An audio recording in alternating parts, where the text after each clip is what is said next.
So we're talking about experience, and we talked about how experience is not necessarily an outward tangible thing. Right. It's an inward thing, but it often overflows into an outward tangible thing.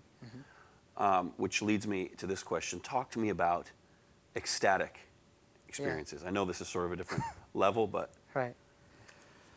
Well, I asked an old nun one time if she experiences ecstasy in prayer. And her answer was amazing. She said, these things are only for the faithful. And I think she nailed something on the head when she said that. These rapturous delight type of experiences, I have not seen them happen to people who are inconsistent. I've seen them happen to two types of people, or people who do two things. Number one, they're faithful in prayer. And number two, they are resigned to just being with Him for extended periods of time. I have had many ecstatic experiences, and most of them happened after 6 to 8 hours of just straight being with Jesus.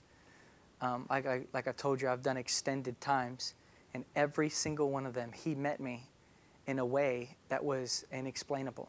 And they were very ecstatic, very beyond anything that could ever be communicated. They are incommunicable to the core.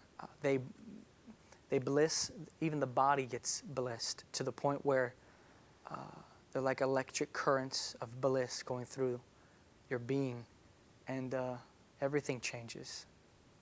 Why do you think that happens? What is that? I think He's coming close. You know exactly what I'm talking about.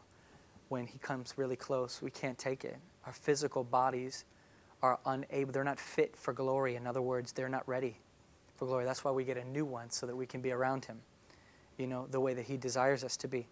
So when He gets real close, you remember in Brownsville, you know, and even in your meetings now, some people will get around you, and the glory of God is so strong on you, they can't stand up, they fall down, they shake. It's because the glory of God is so strong that the physical body, the muscles and sinews, everything, it responds to the glory of the Lord. And is this something that you think every Christian can experience, or is this for, I mean, I know it's for the faithful, but for anyone? Yes, anyone who will seek Him will find Him. And this is part of finding Him. It's part of seeing Him.